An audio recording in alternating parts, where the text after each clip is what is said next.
Jalan-jalan di IKN Nusantara bakal memiliki electric charging lane yang bisa mengisi daya mobil listrik tanpa harus berhenti. Inilah konsep negara maju ramah lingkungan yang diterapkan di IKN Nusantara.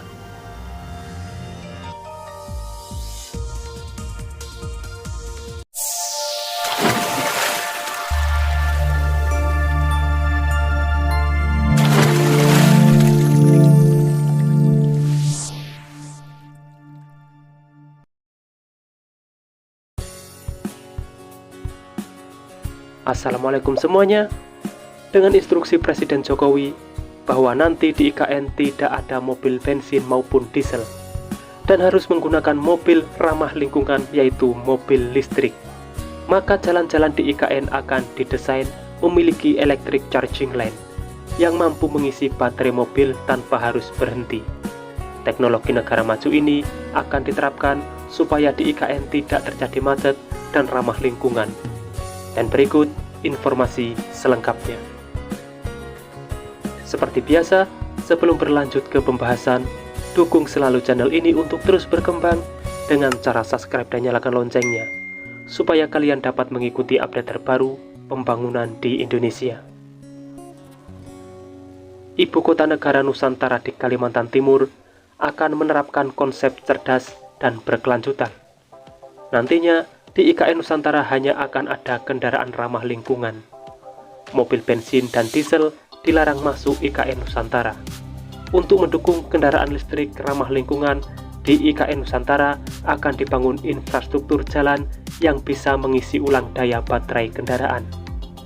Rencananya jalan di IKN Nusantara bakal memiliki sistem electric charging lane.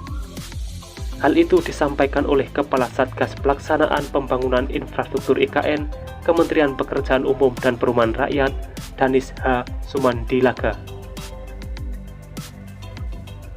Dalam webinar yang diselenggarakan Hutama Karya pada Kamis 8 September 2022 lalu, Danis H. Sumandilaga mengatakan kemungkinan bahwa jalan-jalan IKN nanti menjadi electric charging lane.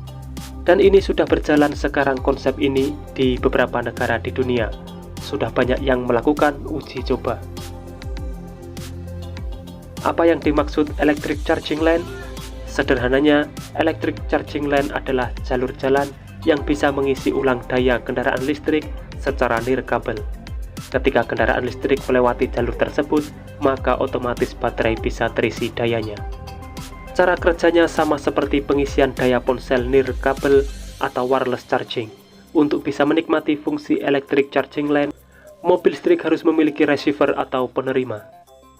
Kendaraan listrik memiliki penerima nirkabel yang ditempatkan di bagian bawah mobil yang harus bertepatan dengan kumparan muatan yang diposisikan di bawah permukaan jalan agar daya dapat ditransfer ke kendaraan. Di Swedia, misalnya teknologi transfer daya nirkabel memungkinkan listrik mengalir secara nirkabel dari kumparan tembaga sepanjang 1,5 meter yang ditanam di bawah aspal ke bus listrik yang memiliki receiver di bawahnya. Sistem ini bekerja melalui bantalan bawah jalan yang mentransmisikan listrik secara nirkabel ke receiver atau penerima yang dipasang di bawah kendaraan. Teknologi ini cocok digunakan di IKN Nusantara yang hanya akan diramaikan oleh kendaraan ramah lingkungan. Karena di sana nanti kita berbicara kendaraan listrik, tidak berbicara fuel yang dari fosil lagi. Sebelumnya, Presiden Joko Widodo melarang penggunaan kendaraan berbahan bakar fosil di IKN Nusantara. IKN Nusantara memprioritaskan mobilitas warga pejalan kaki. Transportasi yang jadi unggulan adalah sepeda dan kendaraan umum ramah lingkungan. Jadi yang senang jalan kaki silahkan pindah ke ibu kota baru. Yang senang bersepeda, ingin sehat juga berpindah ke ibu kota baru. Kalau yang senang naik mobil, apalagi yang mobilnya pakai BBM fosil, jangan pindah ke ibu kota baru. Itu semua diungkapkan Presiden Jokowi pada Februari 2022 lalu. Pemerintah sedang menjajaki opsi ini karena kendaraan yang menggunakan bahan bakar minyak tidak akan digunakan di IKN, dengan hanya kendaraan listrik yang diperbolehkan di ibu kota baru ini. Selain jalur pengisian listrik, masih banyak lagi konsep smart dan sustainable yang akan diterapkan di Nusantara. Sebelumnya, Kementerian Perhubungan mengatakan IKN hanya akan memanfaatkan kendaraan ramah lingkungan serta teknologi terkini, seperti kendaraan swakemudi. Seperti kita tahu sendiri, BBM terus naik, tidak lama lagi pasti akan ada migrasi dari mobil berbahan bakar fosil ke mobil listrik.